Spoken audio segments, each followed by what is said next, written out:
From a historic wrestling retirement or a historic World Series, media rights, and more, this was certainly a bonkers year in sports with more breaking news podcasts than I could ever remember doing in the history of Brandon's world. And now that we are at the end of the year, it's time to announce superlatives for the top 10 sports stories of the year for me.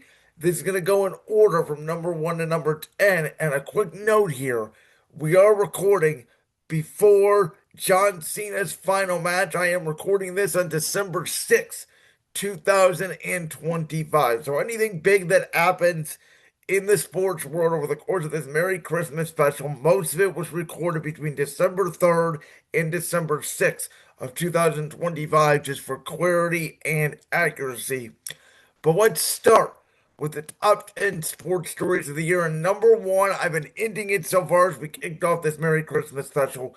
Yes, I include professional wrestling in this top 10 sports stories because professional wrestling, I do believe, is a sport. And I think John Cena's retirement tour, for me, believe it or not, was actually the story of the year in sports. The reason why I say that is because, as you'll see as we get to the WB Slammy Awards this year, 2025 was all about John Cena in the company, and everybody knew that John Cena was retiring. It was picked up by major media outlets. He's going on this whole tour, and for me, when I think about 2025 in sports, again, it's just me personally, I think about it is the year of John Cena. You know, you can make an argument, and WB certainly says it, that he is the greatest wrestler of all time. I think by now, along with The Undertaker, Hulk Hogan, Stone Cold Steve Austin, he is certainly The Rock. He's certainly the most well known wrestler. I think you can make that argument, obviously, with his transition to Hollywood. And again, everybody and their mother knew John Cena was retiring. They created this whole retirement tour around him. I dubbed it the Eras Tour for Men. And so to me, when I think about 2025 in sports, the first thing that comes to my mind is John Cena. That's why I put him as the biggest storyline in sports of the entire year. Now, at number two, I have the World Series breaking records. Game 7 was one of the most watched World Series of all time. 25 million viewers, easily doubling the viewership of Game 7 of the NBA Finals earlier that year. To me, you can make an argument this was the greatest World Series of all time. From the 18 inning Game 3 to the 11 inning Game 7, the multiple chances the Toronto Blue Jays had to win Game 7 and even win Game 3, and those were two of their four losses in the series. To the star power with Shohei Ohtani proving in the NLCS how great he was. And the baseball playoffs were absolutely fantastic. And we remember the Game 4 against the Milwaukee Brewers, where he pitched and had 3 home runs and proved that he's probably the greatest baseball player of all time. To the World Series with, Mookie Betts, who was, a converted outfielder to infielder, at second base, to be able to catch that ball in Game 6 when the Blue Jays had a chance to win Game 6 and the Dodgers pulled that double play out at the end of the game. To Yoshi Yamamoto, who had a dominant Game 2 and a dominant Game 6, to then go in Game 7 and win it, proving he's probably the best pitcher in the world. For Vladimir Guerrero Jr., George Springer always stepping up in big moments. Uh, Andre Jimenez. I mean, you name them. There were superstars all over the place, and the games were competitive. Um, it was just incredible, thrilling baseball. It was easily the best World Series since the 2016 World Series between the Cubs and then Cleveland Indians, I should say. Obviously, Game 7 in that series went 10. This one went 11. You combine that with the 18 innings in Game 3. You combine that with the drama in Game 6. Even in Game 1, right, you have Toronto with the 9 runs, the grand slam. I said going into it, Game 5, they had Springer and Vladimir Guerrero back to back home runs to start off the game. I said at the end of this World Series, there was a moment in every single game that we will remember for years to come.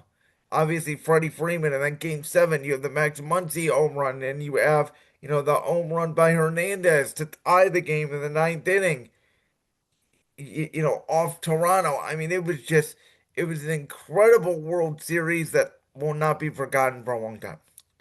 Number three, my Philadelphia Eagles and Kansas City Chiefs played in the Super Bowl for the second time in 3 years, and this time, my Philadelphia Eagles 40, the Kansas City Chiefs 22. The Eagles win their second Super Bowl in franchise history by absolutely dominating the Kansas City Chiefs, and this was one of the greatest teams, I believe, if you look at it in the history of football, because they started the year at 2-2. They go into their bye week. From that moment on, in the regular season, they win um 12 out of their last 13 games to get them at 14-3. They then go 4-0 in the playoffs. So that's 16 out of their last 17 games. They win after a 2-2 start.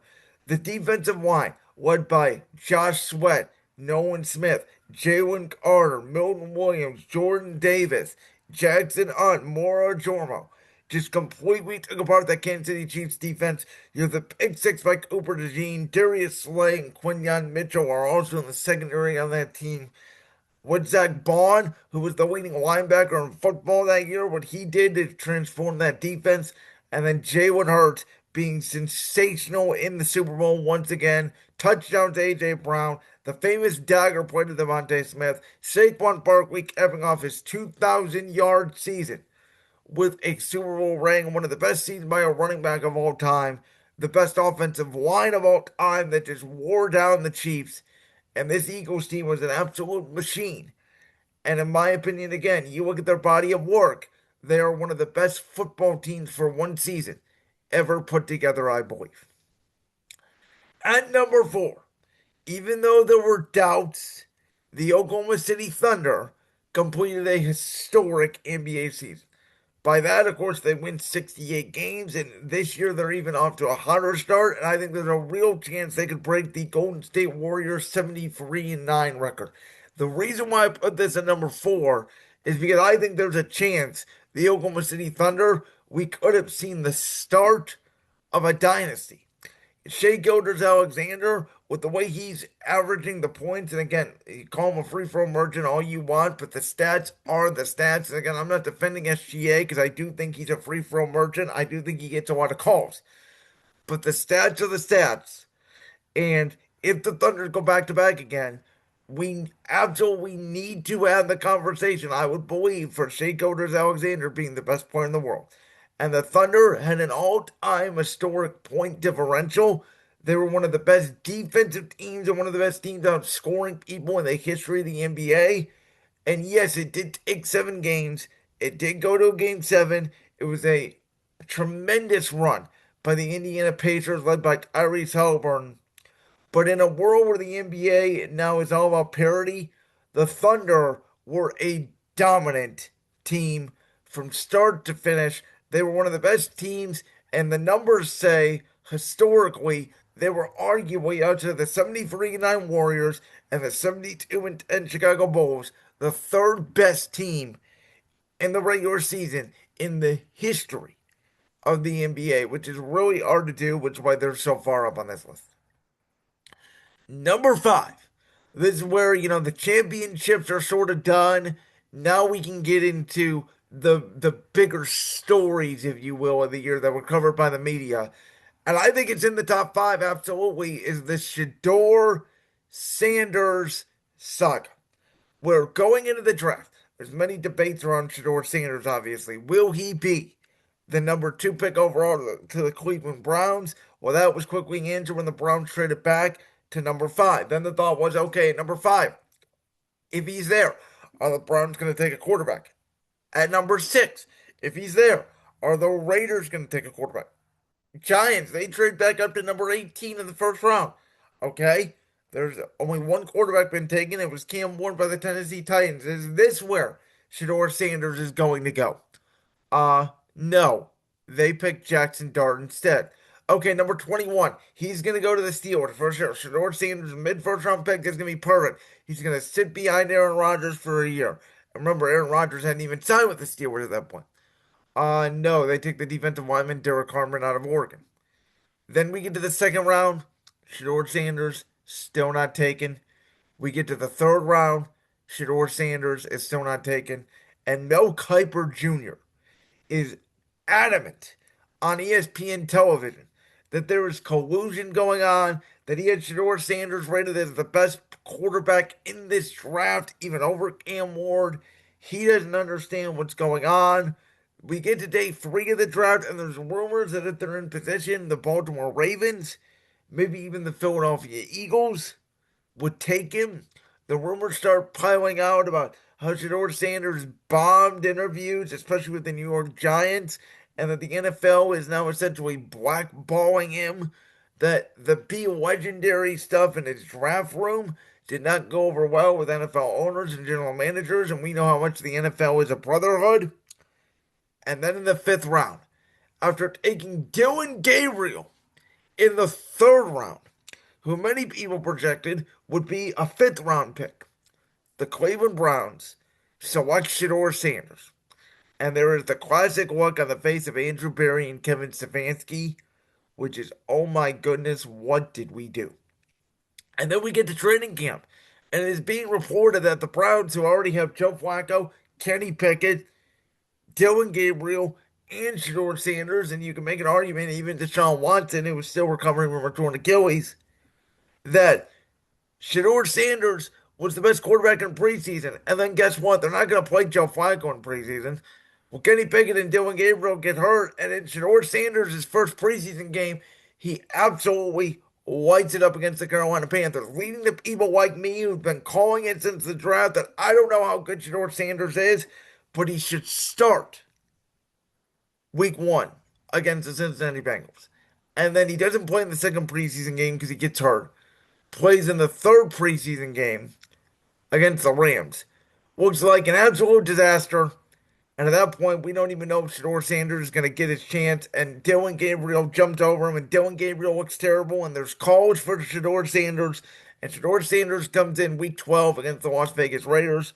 Plays well, not great, but well. Does not play well against the San Francisco 49ers in week 13. And now, arguably, next to the Philadelphia Eagles, the Kansas City Chiefs, the Buffalo Bills, the big teams in the NFL. Shador Sanders, every day, is being talked about by the national media. Is there collusion? Is there aid from Kevin Stefanski? Did he not want Shador Sanders? Are they purposely not playing Shador? Did they not purposely play Shador to start the year? Are the Browns tanking? Is he a good quarterback?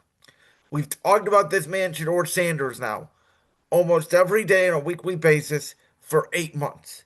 That's why he's so high up on this list. At number 6, college football coaching movement. You guys remember what the number one story last year was in sports for me? It was freaking Bill Belichick going to coach college football. And I said going into this brand new Merry Christmas special, a year from now, we're really going to talk about Bill Belichick being the number one story this year. Well, guess what? Obviously, that didn't happen because Bill Belichick in North Carolina, between the Belichick and the Jordan Hudson situation and the rumors that he wants to get out of North Carolina, maybe go back to the NFL, but the NFL is not sure if they want him. It has been a complete and utter disaster for Bill Belichick in college football. Not only that, but Brian Kelly is out at LSU. And not only that, but Wayne Kiffin leaves Ole Miss as they're about to go on a run in the college football playoff to take that LSU job because the college football calendar is broken.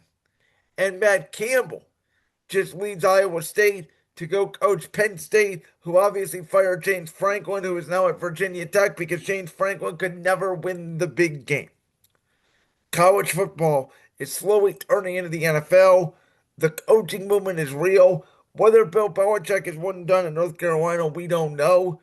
Matt Patricia has successfully transferred over to college football. He is easily the best defense in football with Ohio State.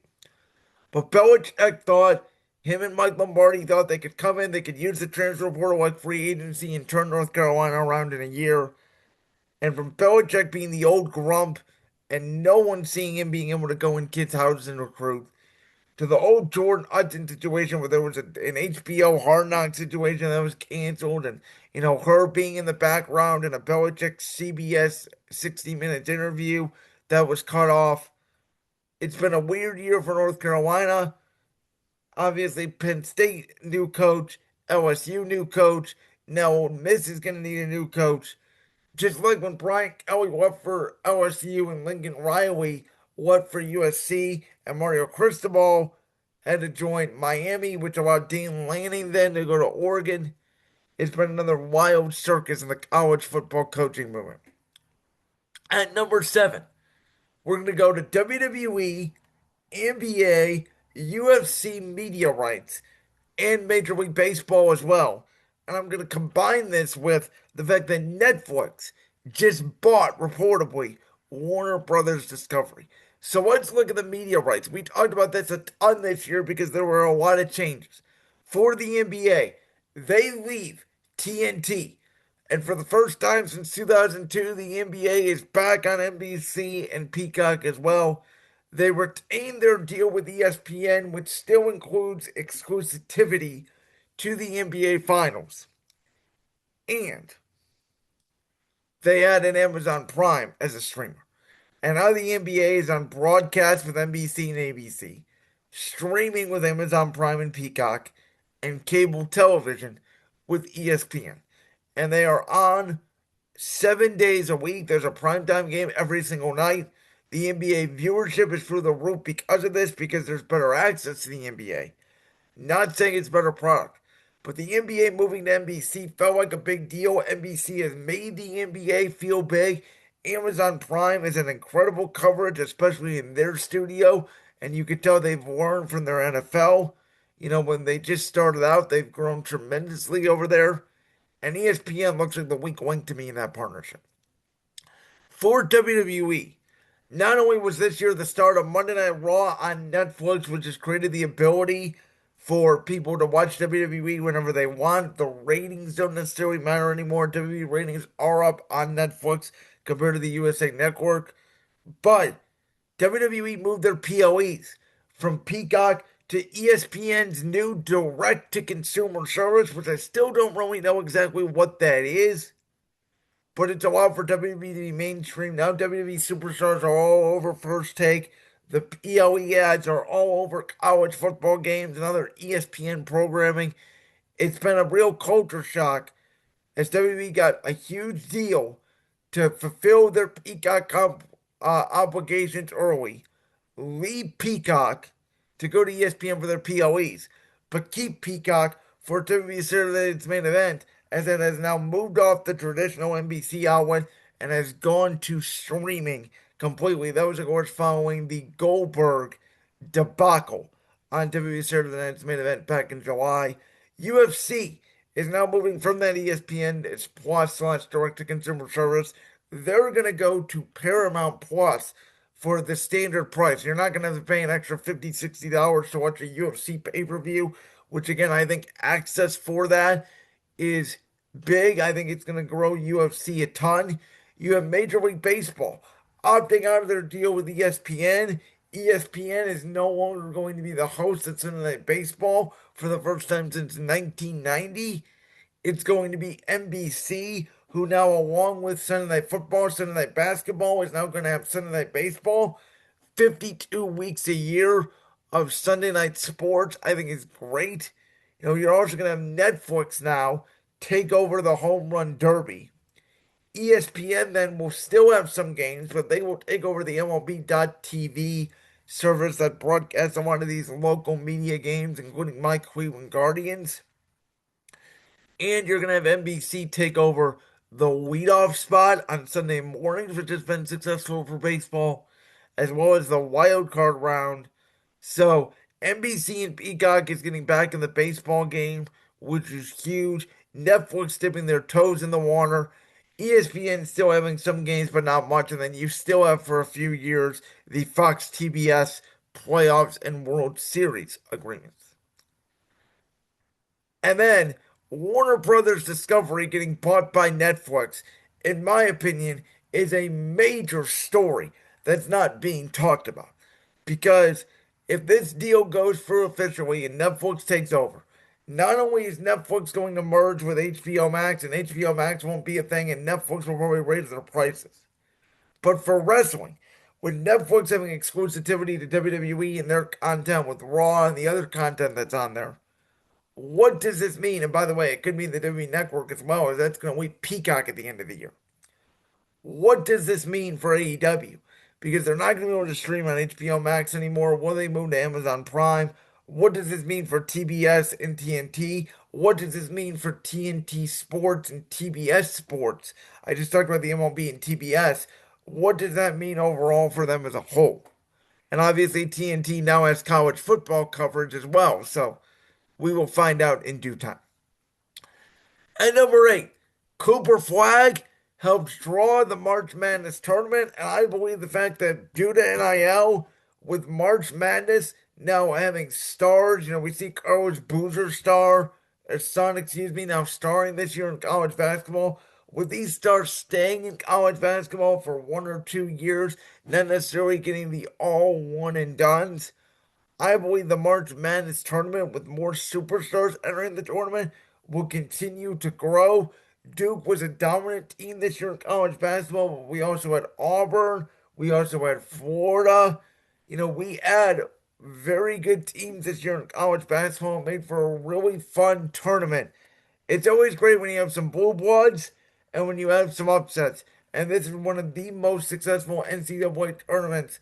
The ratings were up over double digits and the best ratings for the tournament in a decade this year for March Madness.